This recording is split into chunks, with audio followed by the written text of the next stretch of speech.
अलीगढ़ मुस्लिम university पर supreme court का तारीखी अहम फैसला, जस्टिस डी.वाई. चंद्रचूड़ का फैसला।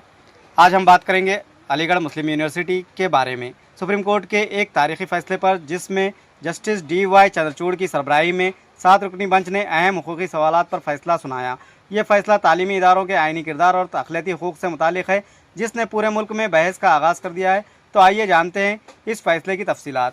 सुप्रीम कोर्ट ऑफ इंडिया ने अलीगढ़ मुस्लिम यूनिवर्सिटी से मुताल्लिक़ एक अहम और तारीखी फैसला सुनाया है। Justice D.Y.. चंद्रचूड़ की सरबराही में 7 रुकनी बेंच ने इस केस में फैसला दिया कि अलीगढ़ मुस्लिम यूनिवर्सिटी को अपने आइनी और अखलाकी हकूक़ का तहफ़्फ़ुज़ हासिल है और वो एक अखलाकी तालीमी इदारा है। ये केस उस वक्त शुरू हुआ था जब AMU के दाखिली उमूर और अखलाकी हैसियत पर सवाल उठाया गया था। इससे कबल कुछ तंजीमों ने यूनिवर्सिटी के अखलाकी किरदार को चैलेंज किया था और कहा था कि AMU को अपने फ़ैसलों में महदूद आज़ादी हासिल है। इस पर सुप्रीम कोर्ट ने अपने फ़ैसले में वाज़ेह किया कि अलीगढ़ मुस्लिम यूनिवर्सिटी के क़याम के दौरान इसकी अखलाकी हैसियत का जिक्र वाज़ेह तौर पर किया गया था और इसके हकूक़ का तहफ़्फ़ुज़ आइन के तहत ज़रूरी है। सुप्रीम कोर्ट ने इस फैसले में कहा कि अलीगढ़ मुस्लिम यूनिवर्सिटी अपने क़याम के वक्त से ही एक अखलाकी इदारा है और इसका आइनी किरदार मुस्लिम कम्युनिटी की तालीमी तरक्की के लिए बहुत अहम है। अदालत ने यह भी कहा कि AMU के इंतज़ामी उमूर और पॉलिसियों में अखलाकी हकूक़ का तहफ़्फ़ुज़ ज़रूरी है,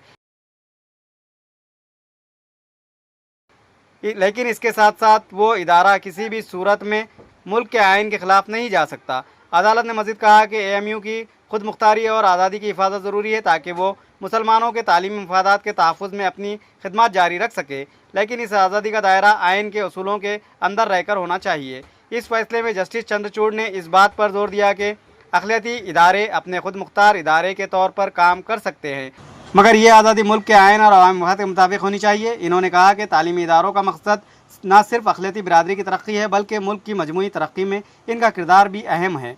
इस फैसले के बाद कानूनी माहिरीन और तालीमी माहिरीन ने मुख्तलिफ रद्द-ए-अमल ज़ाहिर किया है।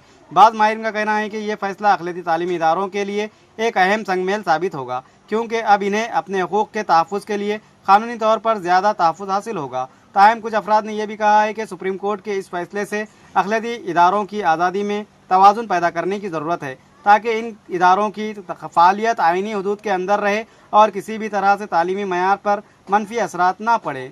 याद रहे कि अलीगढ़ मुस्लिम यूनिवर्सिटी का क़याम 1920 में हुआ था और इसका मकसद मुस्लिम कम्युनिटी की तालीमी तरक्की को फ़रोग़ देना था। इसका अखलाकी किरदार हमेशा से एक अहम मौजू रहा है और अदालत का ये फ़ैसला इस बात को साबित करता है कि अलीगढ़ मुस्लिम यूनिवर्सिटी के अखलाकी हकूक़ का तहफ़्फ़ुज़ आइन के तहत ज़रूरी है। अलीगढ़ मुस्लिम यूनिवर्सिटी पर सुप्रीम कोर्ट का ये तारीखी फ़ैसला न सिर्फ तालीमी इदारों के अखलाकी हकूक़ की हिफाजत के लिए संगमेल साबित होगा, बल्कि इससे मुल्क भर में दिगर अखलाकी इदारों के हकूक़ और ख़ुद मुख्तारी के हवाले से भी अहम बहस का आगाज़ होगा। इस फैसले के असरात तालीमी इदारों के इंतज़ामी उमूर और इनके आइनी किरदार पर आइंदा सालों में वाज़ेह तौर पर नज़र आएंगे। सुप्रीम कोर्ट की 7 जजेस की खंडपीठ ने एक डिसीजन दिया है, जिसमें मेनली 2 इश्यूज थे। एक की जो 1964 का डिसीजन था सुप्रीम कोर्ट का, 67 का जो सुप्रीम कोर्ट का डिसीजन था अजीज बादशाह में, जिसमें AMU को नॉन माइनॉरिटी इंस्टीट्यूशन करार गया था, वो जजमेंट गलत है और उसे एक्सप्रेसली बाय मेजॉरिटी ऑफ 4 जजेस टुडे वो ओवर रूल कर दिया गया है। और इंस्टीट्यूशन को माइनॉरिटी इंस्टीट्यूशन होने के लिए हमारे आर्टिकल 30, हमारे संविधान के आर्टिकल 30 के अंदर क्या टेस्ट है, वो टेस्ट भी लेट डाउन कर दिया गया है।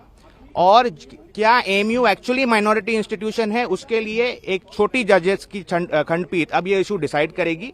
लेकिन जिस तरह का टेस्ट दिया गया है वो बहुत एक्सपेंसिव टेस्ट है, ब्रॉड टेस्ट है, तो चांसेस काफी हाई हैं कि जो अलीगढ़ मुस्लिम यूनिवर्सिटी है वो इस टेस्ट को मीट करेगी जब भी वो बहस होगी, बट वो ऑब्वियसली डिसीजन सब्सिक्वेंट है।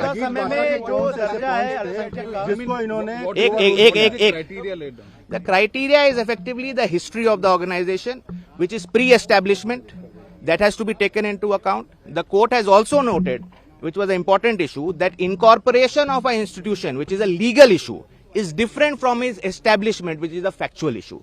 So incorporation can be done by a legislature, but the establishment can be done by a minority community. So a minority community can establish an institution, but through a legislature. That is one of the findings of the court.